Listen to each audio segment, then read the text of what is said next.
누구나 가고 싶어 하지만 아무나 쉽게 갈 수 없는 곳.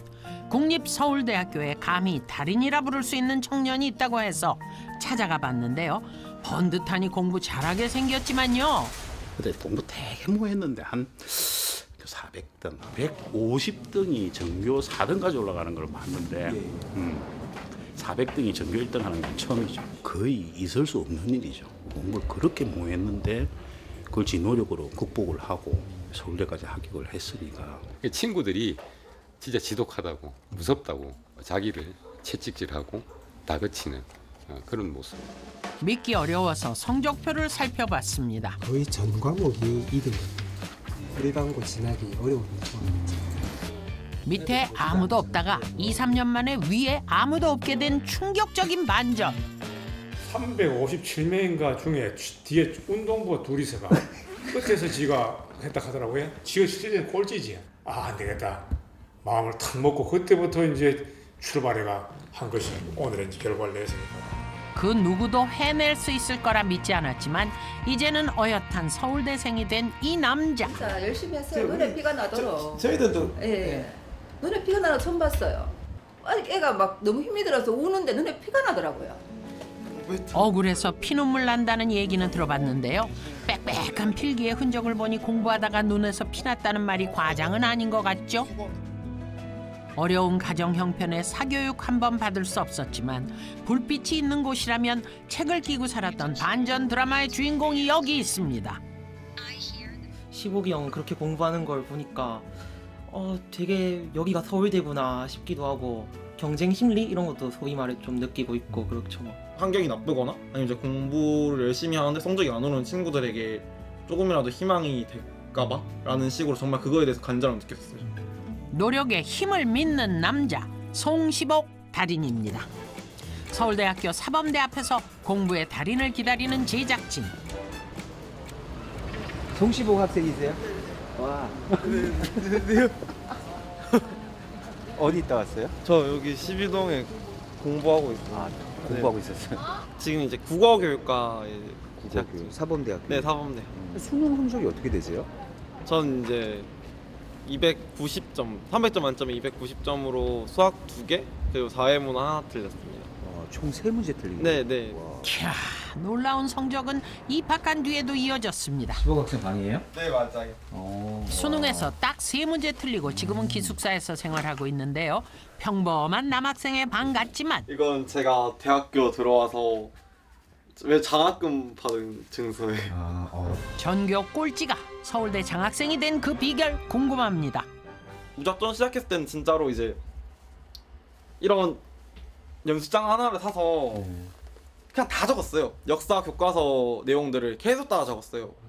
똑같은 내용을 한 진짜 50번 가까이 다 따라 썼어요. 그래서 저는 이제 기초가 없는 국어, 수학, 영어는 사실 건들 수가 없는 거예요. 역사나 사회나 뭐 암기 과목들 위주로 계속 공부를 해서 어떻게 성적을 올려가지고 인문계 고등학교를 진학을 해서 특히 국어를 좋아했기 때문에 지금의 이제 국어 교육과로 오게 된 것 같아요. 공부 방법을 모르니 일단 암기 과목 위주로 외워서 성적을 올려놓긴 했는데 문제는 기초가 없는 영어였습니다. 하얀 건 종이요, 까만 건 글자였던 수준이라 보고 또 보고 공부해서 읽는 건 어느 정도 됐다 싶었지만 Kevin, have you picked a movie for us to watch tonight? 관건은 귀가 열리지 않았다는 거였죠. 영어 문장이 모스 부호처럼 들렸던 그 시절. 듣기를 제일 힘들었었거든요. 영어 공부를 했을 때. 단어 같은 것들은 사실 그냥 외우고 지문 같은 것들은 계속 충분히 많이 보면 되는데 듣는 거는 계속 들어도 막 확인하기 실력이 늘진 않더라고요. 옆에 발음기로 두거나 그런 다음에 이거 어떻게 발음하는지를 다 찾아봤었어요. 핸드폰에다가 그 녹음 파일을 엄청 넣은 다음에 계속 지나가면서 계속 들었던 것 같아요. 모자란 부분은 반복으로 채웠던 달인. 지독하게 공부하고 명문대에 진학했으니 그 해방감을 누릴 법도 한데 지금은 손에서 펜을 놓지 못합니다. 고3 때는 하루에 공부는 한 몇 시간 정도 하셨어요? 학교 다니면서 10시간, 11시간 공부를 했기 때문에 전 수업 시간 빼고. 수업 시간 빼고요? 네. 전 이틀에 한 번씩 밥 먹었어요. 계속 굶고. 하루에 하나도 안 먹었다고? 왜냐면 밥 먹으니까 잠이 오고 해서. 이틀에 한 번씩 밥을 먹었다고? 네, 그래서 살이 엄청 빠졌어요. 그러니까 선생님들이 막 왜 밥 먹으러 안 가냐 하면 아, 저 장염 걸려서요 라고 말하고. 근데 건강이 너무 안 좋잖아요. 네, 근데 그 정도로 좀 간절했어서. 선생님들한테 늘 교무실 가서 질문하고 선생님들 맘볼 때마다 15기 와가 질문에 딱 하고 뭐 이 정도로 얘가 선생님한테 의존을 많이 했습니다. 철저하게 학교 안에서 자신의 순수한 노력으로 그러니까 선생님들을 가장 잘 활용한 그런 학생이라고 할 수 있는 거죠. 친구들은 학원이다, 과외다, 그리고 또 인터넷 강의도 보고 그랬는데 어려운 가정 형편의 비빌 언덕이라곤 학교의 선생님뿐이었던 고등학교 시절.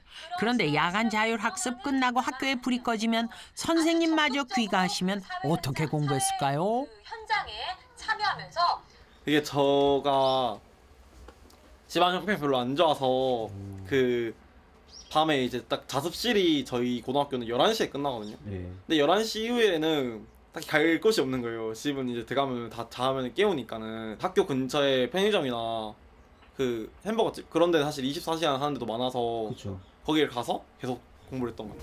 성적 올리는 비법 대공개. 제가 고등학교 때 풀었던 국어 문제집들인데 국어요? 네, 이런 큰 카테고리들 위주로 의문, 단어, 문장, 그리고 언어 규정, 국어사 이런 식으로 다 기본적인 개념들을 공부를 했어요. 다들 하는 말 있잖아요. 지문을 읽고 문제를 풀어요. 문제를 읽고 지문을 풀어요. 이야기를 하는데 저 같은 경우는 어떻게 푸냐면은 1문단을 먼저 읽어봐요. 고전역학에 대한 지문이구나. 아, 양자역학에 대해서 이제 또 의미를 하는구나. 양자역학의 핵심은 상호 배타적인 상태들이 공존할 수 있음. 이게 핵심이구나. 핵심을 먼저 파악하고요. 이 지문을 읽는 순서대로 문제를 해결해 나갈 수가 있어요. 기억에 대한 의미를 추론하는 문제가 27번이죠. 내가 이렇게 딱 순서대로 문제를 풀었을 때. 근데 그 다음 문장에서 나오는 게 양자 컴퓨터죠. 양자 컴퓨터. 근데 양자 컴퓨터에 대한 문제가 바로 다음 문제 나오잖아요. 순서대로 나오네요. 그렇죠. 그래서 지문을 다 읽고 문제를 푸는 것 같도 아니고 문제를 다 읽고 지문을 다 읽는 게 아니라 두 개를 동시에 1문단 읽고 문제 보고 2문단 읽고 문제 보고 3문단 읽고 문제 보는 게 평가에서는 도움이 된다. 그게 오히려 시간을 절약하는 데 도움이 된다. 국어는 이런 식으로 시간을 단축할 수 있는데 복잡한 단어 외우는 데 시간 보내는 영어는 어떻게 하나요? 어원을 활용해서 단어를 외우는 거거든요. 뒷빛이라는 영어 단어를 외울 때 뜻이 좌절인데 네, 여기서 D는 부정, 약간 포기 그런 의미를 나타내는 접두사예요. 앞에 있는 D 때문에 이게 부정적인 뜻일 것이다. 그런 것들을 다 파악을 한 다음에 이제 그럼 이건 좌절이겠다 라고 이런 어원을 활용해서 단어를 외운 다음에는 제가 딱 수능장에 가서 모르는 단어가 생겼을 때는 이제 이런 D나 아니면 부정을 뜻한 in이나 그런 것들이 나올 때 제가 유추를 할 수가 있는 거예요. 프리라는 접두사를 통해서 제가 유추한 단어가 있었어요. 프리. 네. 그래서 이제 프리가 뜻이 이제 before이라는 의미인데 뭐뭐 전에 뭐뭐 앞에라는 뜻이에요. 예시 단어로는 뭐 프리페이스, 서문이나 서론. 페이스가 그러니까 얼굴 그런 뜻인데 이제 프리가 맨 앞쪽에 있는 얼굴, 뭐 서문, 서론, 글에서 있어서 그리고 프리히스토리 역사에서 약간 앞쪽에 있는 역사, 선사시대. 그러니까 저는 이렇게 미리 접두사, 전미사 개념들을 좀 자주 나오는 유형들, 그리고 특히 제가 지금 여기 보여주는 것들은 무조건 알고 있어야 되는 그런 어원들이에요. 무조건 달달달 외우기보다는 단어 앞에 뭐가 붙는지 파악해두면 모르는 단어도 대강 그 뜻을 유추할 수 있기 때문에 수능 볼 때 모르는 단어가 나와도 당황하지 않을 수 있는 거군요. 단어는 이렇게 외운다 치고 긴 문장에 대한 해석은 좀 더 디테일한 요령을 갖고 있는 달인. 이제 이 주황색은 주제를 의미하고, 빨간색은 문법을 의미하고, 초록색은 수고를 의미하고, 노란색은 연결사를 의미하고, 여기 파란색은 이거 변형해서 이렇게 나오겠다. 앞쪽이나 뒤쪽이 있는 거를 토대로 실제 시험을 칠 때도 앞쪽과 뒤쪽을 보면서 주제를 도출해내고 그런 연습을 자주 할 수가 있었어요. 그래서 이런 식으로 분석을 하는 습관을 들이는 거 엄청 도움이 된다고 느껴요. 고3 때는 그 모의고사를 한 10번 정도 쳤는데 영어는 틀린 적이 없었어요. 이렇게 공부를 했어서. 문장을 5가지 유형으로 분석해서 고등학교 3학년 내내 영어 시험 만점을 놓친 적 없는 달인. 컬러풀한 연습장을 들여다보니 다른 학생들과는 확연히 차별화된 점이 눈에 띄는데요. 찾으셨나요? 모르는 거 있으면 보통 그 해당되는 단어 밑에 한글로 써놓잖아요. 근데 자세히 그런 게 전혀 없는데? 그렇죠. 보통 모르는 단어가 있으면 그 아래 뜻을 적어두는 게 다반사인데요. 근데 봤을 때 저는 이제 영어를 읽는 게 아니라 바로 밑에 있는 한글 단어를 읽는 거예요. 그래서 저는 따로 이제 페이지를 만들어서 모르는 단어가 생기면은 여기다 다 정리를 했었어요. 내가 갑자기 모르는 단어가 생겼다. 그러면 나 이 단어 뭐더라? 라고 생각을 한 다음에 아 이게 3번 단어였구나 라고 이렇게 바로 대응을 하는 거죠. 지문에다가 한글로 뜻을 적어두면 영어보다는 한글에 먼저 눈이 가기 마련이라 따로 단어장을 만들어서 외우고 익혔군요. 강원도 춘천에 있는 한 중학교. 이 학교 출신의 학생 기록부. 고등학교를 가고 싶어도 이제 갈 수 있는 고등학교가 없었어요. 제 자신이 공부를 못했기 때문에 아버지가 동주야 이제 내가 공부시켜 보겠다. 2010년에 이제 서울대 경영학과에 제가 진학을 했습니다.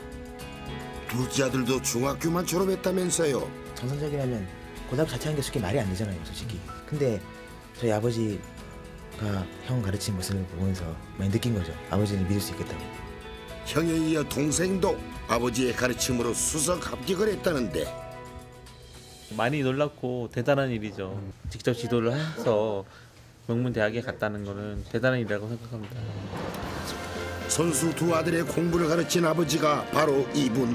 학부락은 중학교밖에 못 넣었습니다. 집에 앉아 있으니까 세 명이 다 중졸이야. 3부자가 중졸이야. 노태곤 씨의 독특한 교육 방법을 소개합니다. 아주 특별한 달인이 살고 있다는 춘천의 한 아파트. 달인의 집 앞에서 제작진의 발걸음을 멈추게 한 것이 있었으니 바로 대문 앞에 붙여진 눈에 띄는 이 문구. 네, 안녕하세요. 아이고, 안녕하십니까. 달인에서 나왔습니다. 아, 예, 예. 안녕하세요. 네, 안녕하십니까. 제가 노태고입니다. 반갑습니다. 아, 예, 예. 안경을 왜 끼다 마셨어요? 아, 예, 제가 공부하다가 제가 넣었습니다. 아, 공부하고 계셨어요? 예, 예. 특별한 달인이라고 소문이 자주 하던데. 저는 특별한 건 전혀 없습니다. 저는 특별한 건 전혀 없고. 갑자기 방 안 서랍에서 무언가를 가져와 제작진에게 보여주는데요. 큰아들 동주 씨의 재학 증명서에 이어 재학 증서입니다. 성적이 좋아서 4년 국가 장학생으로 선정됐다는데요. 개인적으로 하도 공부에 한이 돼가지고 중학교 졸업한 이후부터 계속 공사장을 돌아다니면서 막노동을 했으니까 힘들었어요. 그대가 사실은 중학교만 졸업했습니다. 중학교만 졸업해서 고등학교를 진학 못했는데 부전자전이라던가요. 중학교만 졸업했던 큰아들. 게다가 성적도 소위 말하는 바닥. 애들이 이렇게 뭐 가르친다 이런 생각을 저는 한 게 아니라 처음에요? 예, 제가 이제 대학 가려고 아내하고 이야기를 했죠. 이제 애가 전 상태니까 내가 애를 가르칠게. 내가 공부한 게 있으니까. 달인의 큰아들을 찾아간 곳이 정말 여긴가요? 안녕하세요. 노동주 씨 맞으세요? 제가 노동주 맞는데요. 일단 저도 이제 아버지가 중졸이시기 때문에 처음엔 의심도 하고 그러니까 한마디 말해서 믿지 않았어요. 처음에는. 수능 점수. 언어 98, 수학 100, 영어 100, 사탐 만점, 한문 48점 받았습니다. 한문은 50점 만점에 48점입니다. 국어 한 문제 틀렸습니다. 소박하고 아담해 보이는 노태곤 달인의 집.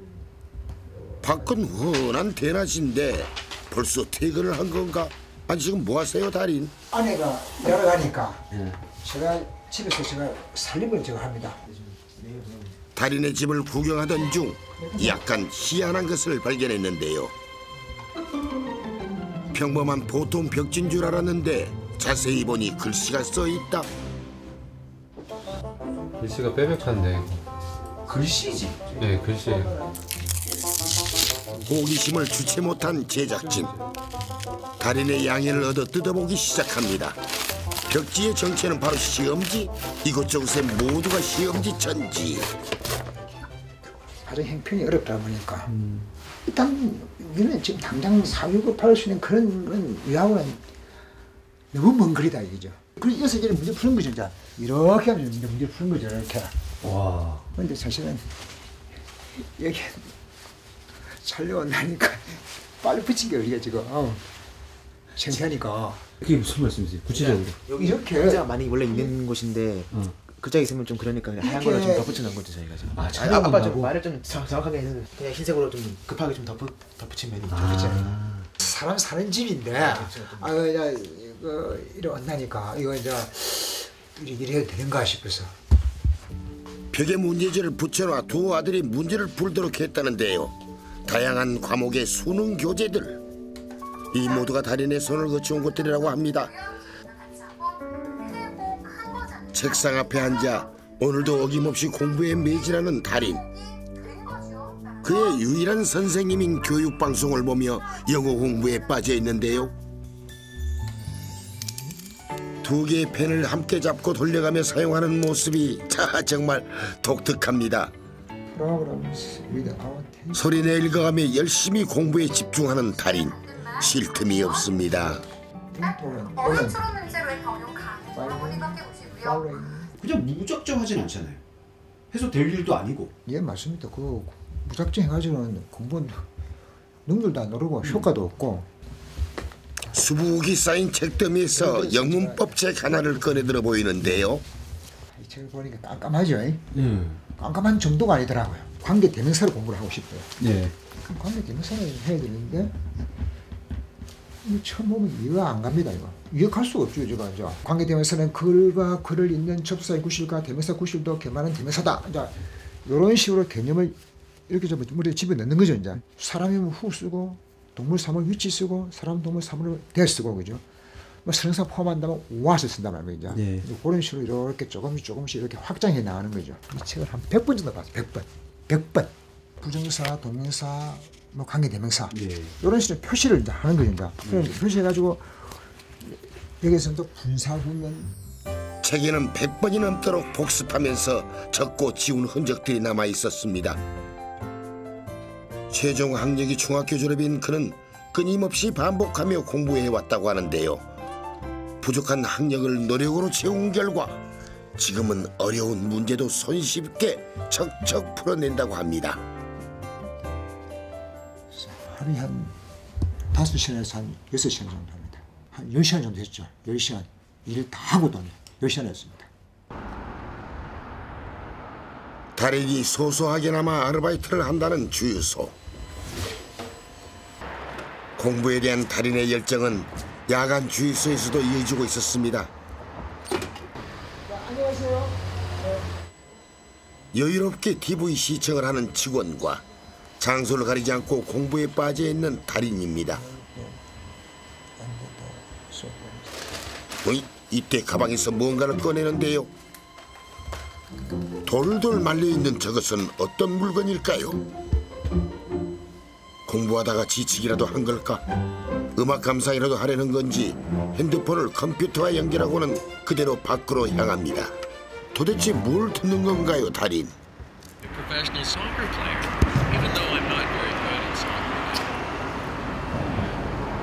So, you are stuck between what you want to do and what you're good at. 제가 이거는 일반 헤드폰하고 좀 다르고 이렇게 좀 다 뜯어내고 영어 듣기 공부를 하기 위해 손수 만드는 헤드폰과 약 30m의 연결선. 야, 노력이 정말 대단합니다. 이 이어폰을 꼽으면 이게 이렇다 했어. 갈 때는 저기 간다. 올 때는 이게 온다 했습니다. 저거 이름도 부르지 않았습니다. 여기 뭐 우리 소위 말하는 뭐 좀 맛이 같다 이런 이야기였죠. 다른 직원분들이. 예. 이런 노력이 있었기에 중학교 학력을 극복할 수 있었겠죠. 이렇게 힘들게 쌓은 실력과 내공으로 중졸이었던 두 아들의 공부를 가르쳤다고 하는데요. 슈피 머스트 어쩔 바는 모른다 이들인가? 위다우트가 저 if it 원아포, without 또 비슷한 거 있잖아요. 바포. 가정법 과거 완료도. 답답했던 집에서 나와 산책하며 공부하는 것이 달인의 교육 비법이라 합니다. 궁극 기무처 설치는 7월달. 아, 제2차 봉기가 9월달. 야, 그다음에 제일 중요한 게 뭐나 11달 1단기 우금치 전투. 우금치 전투. 대부분의 과목들을 아버님이 가르치신 걸로 알고 있어요. 아버님이 정말 피나는 노력을 하시지 않았을까. 교직에 있으면서도 앞으로도 보기는 어렵겠죠, 이런 경험은요. 날씨가 안 좋거나 비가 오는 날에는 어떻게 공부를 했을까? 주로 다리 밑을 찾았다는데요. 간혹 사람들이 이상하게 쳐다봐도 신경 쓰지 않고 그날그날의 공부를 할 뿐이었다고 합니다.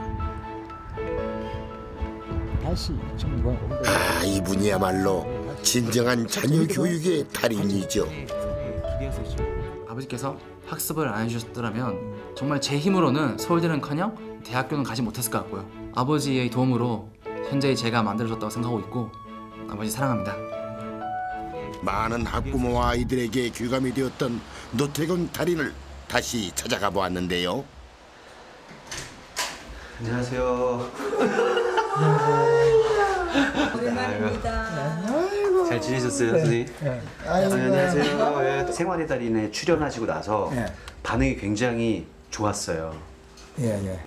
집에 찾아온 학생도 있고 학부모들 애를 같이 집에 찾아왔다고요? 예. 공부 알려달라고? 예. 와. 가장 뿌듯하고 기억에 남는 건 강연이죠. 기업체도 많이 하고 EBS 입시 설명회 개최했을 때 공부 어떻게 했냐고 이제 비결은 없지만 자꾸 그 비결을 묻길래 그런 이야기도 해주고.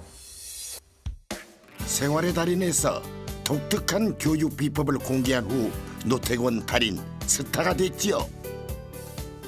중학교밖에 졸업하지 못한 상태이기 때문에 기본 개념이 맞춰 나갔어요. 본인이 배우신 거를 저한테 다 이식시켜줬다, 저는 이렇게 생각하고 있습니다. 아버지라는 존재는 이제 일단 공부에 있어서 이제 대체할 수 없는 매우 특별한 존재라고 제가 생각하고 있고, 두 아들의 명문대 입학에 물심양면으로 도왔던 노태곤 달인. 이번엔 수능을 앞둔 시청자들을 위해서 베일에 가려졌던 공부 비법을 전격 공개하기로 했습니다.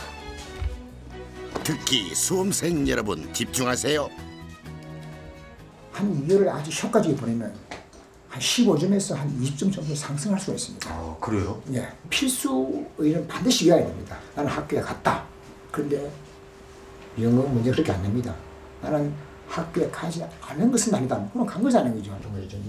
이보크. 그래서 나오죠. 스페이스 이렇게 해가지고. 그래서 저는 요 세 단어가 반드시 수능 시험 나옵니다. 근데 그냥 외우면 재미없지 않습니까? 그렇죠. 좀 재밌게 하려고. 비를죠. 뮤직 투 이보크 더 타임 피어리드. 이게 문장 자체 외워야 이거 잘 외워질 거 아니에요. 그죠? 근데 이거만 외우면 안 되니까. 유다 이제 allows 이제 불러 이렇게 돼. 뭐 her strange behavior allows our suspicion. 우리의 의심을 불러일으킨다. 그냥 이상 행동이. 그럼 이거는 이제 그럼 이거는 아까도 이제 올려주다나 불러일으키다. 비슷한 거예요. 어느한 거는 확장이 돼야 되니까. 우리가 다 같은 뜻은 없지 않습니까? 저는 확장을 시키는 핵심 의의를 이런 식으로 하면서 하루에 한 30개씩 꾸준히 하면 60개 뜨면 1,800개 아십니까? 1,800개. 공부는 지금부터 시작입니다. 60일 남았습니다. 다른 애들은 지금 뭐하지만 거죠. 공부는 지금 시작입니다. 마지막 피치를 가야지 그죠. 문학은 이죠. 시, 소설, 고전 운문, 또 고전 소설이 있습니다. 고전 소설. 건문학인 겁니다. 건문학은 시나리오도 나올 수 있고 뭐 수필도 나올 수 있으니까 반드시 하루에 한 지문씩만 풀세요. 한 지문씩만 이렇게 한 지문씩만 정확하게 풀라고. 하여튼 100% 나오는 그런 항상 그런 틀이 있습니다. 한국에서 항일운동 그런 활동을 할 때 20년대 항일운동 그건 항상 옵니다. 1920년대 항일운동했던 인물에 관련된. 예. 김자진 장군, 뭐 홍범도 장군도 있고 또 여러 가지 많죠. 공부는 자기 개인 사업입니다. 공부는 그냥 중국구시 막 하는 게 아니라 자기가 약점이 뭔가 강점은 그냥 살리고 나가면 되는 거죠. 약점은 빨리 살리는 거예요. 성적인 운동력이 상승 운동력은요. 취약다는 정보입니다. 100% 제가 보장합니다. 그래야 성공합니다. 달인이 가장 강조하는 것은 자신감이란 전혀 떨리지 않는 그런 감정이 아니라 평소에 준비한 대로 갈고 닦은 실력을 수능 시험장에서 마음껏 발휘할 수 있는 용기와 배짱입니다. 앞으로 남은 기간 잘 정리하셔서 목표 대학에 가기를 간절히 기원합니다. 정말 값진 유산입니다. 부모가 자식에게 줄 수 있는 가장 큰 선물. 그건 바로 정직한 노력과 희망이 아닐까요?